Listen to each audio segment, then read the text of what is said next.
Hathras rape case शायद ही कोई भूला होगा. Let me tell you another fact that might help you place the status of girls in Hathras. Over a third of girls and young women are unable to identify a work aspiration here. तो बेटियों को पढ़ाना और बचाना तो दूर की बात है, हम उन्हें सपने देखने के काबिल भी नहीं बना पा रहे हैं. Today, let's discuss Beti Bachao Beti Padhao. Modi ji के बड़े बड़े कामों की बात हो और बेटी बचाओ बेटी पढ़ाओ का जिक्र ना हो, ये तो बहुत मुश्किल है. हॉर्न ओके प्लीज के ऊपर लिखा हुआ सबसे ज्यादा पॉपुलर स्लोगन यही है. अरे it was on Balenciaga's new bracelet also. Now haters will say this is photoshopped. Moving on, as the Modi government completes its 10 years and as citizens we are all set to decide who we vote for to form the next government, let's take stock of some of Modi government's big schemes and programs. In this series that we are calling भाई साहब हिसाब, और यहाँ तो हिसाब देना पड़ेगा. मेरे प्यारे भाइयों बहनों, आज बात करते हैं बेटी बचाओ बेटी पढ़ाओ की. Launched 9 years ago by the government to improve child sex ratio and ensure survival, protection, education and participation of the girl child, साथ ही साथ mindset change and promoting sports and self-defense among girls and distributing sanitary napkins in schools. आज 9 साल बाद इसके हाल काफी बेहाल हैं, especially in the money department. अब कागज और हकीकत का फासला पूरा करने के लिए तो मेहनत लगती है और उससे भी ज्यादा पैसा. पर पैसे की तो हर जगह कमी है ना. Well, not here, not at all. This scheme is fully funded by the union government and funds are released directly to the districts. Over the years, scheme का सबसे ज्यादा पैसा खर्च हुआ है on media and advocacy. A 2022 Lok Sabha committee report also said the government should reconsider spending on advertisements under the scheme and focus on planned expenditure allocation for sectoral interventions in education and health. इस scheme के finances में भी कई discrepancies देखी गई हैं.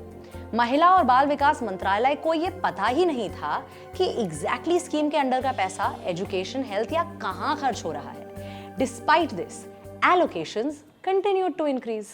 Further, out of overall planned allocations, expenditures have been consistently low. यानी कि पैसा तो है लेकिन खर्च ही नहीं हो रहा है.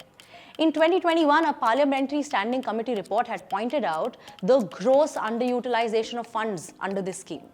तो 2022-23 में allocation को डबल क्यों किया गया to 222 करोड़, जबकि पिछला पैसा खर्च ही नहीं हुआ है और उसका भी हिसाब गड़बड़ है.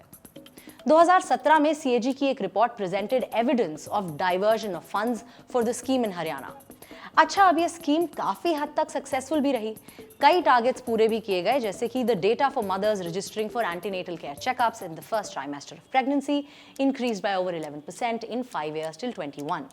साथ ही deaths of girl children under the age of 5 years decreased to 33 per 1000 life births from 49 in 7 years.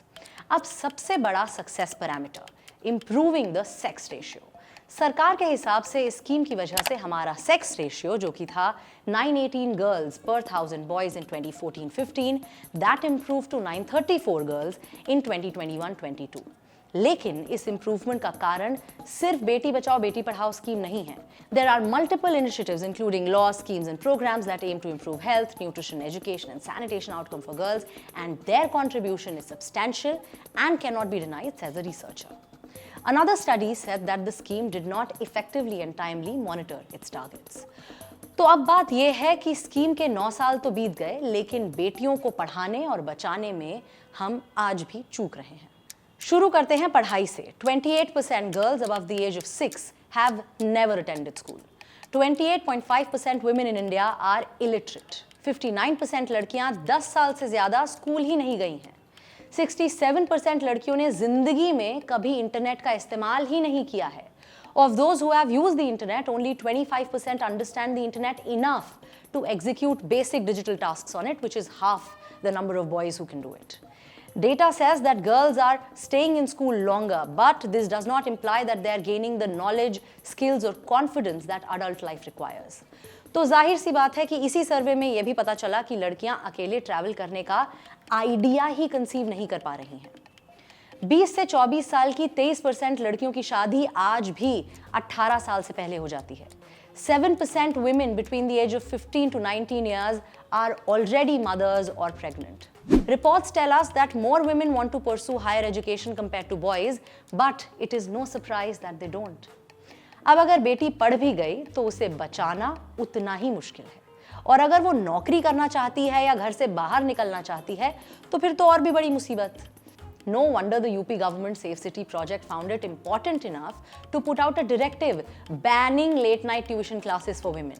Women को अगर ये बोलते रहेंगे ना कि आप बाहर मत जाइए, आप ऐसे कपड़े डालिए, या फिर आप ऐसी जॉब कीजिए, या आप इतने बजे के बाद में बाहर सेफ नहीं है, तो फिर एक आइडल सोसाइटी की अगर जो हम कल्पना करके जिएंगे कि भाई ऐसा हो जाए, अच्छी हो जाए सोसाइटी, वो तो कभी नहीं हो सकती।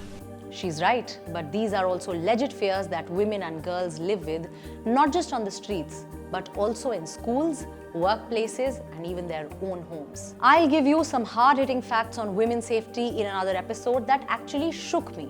And you need to hear them too, because this is a welfare state. And almost all of what we have discussed so far is entirely the state's responsibility. And as citizens of this democracy, we must demand, we must question. So stay with us, keep watching, और हमारे साथ सरकार से पूछते रहिए, भाई साहब हिसाब।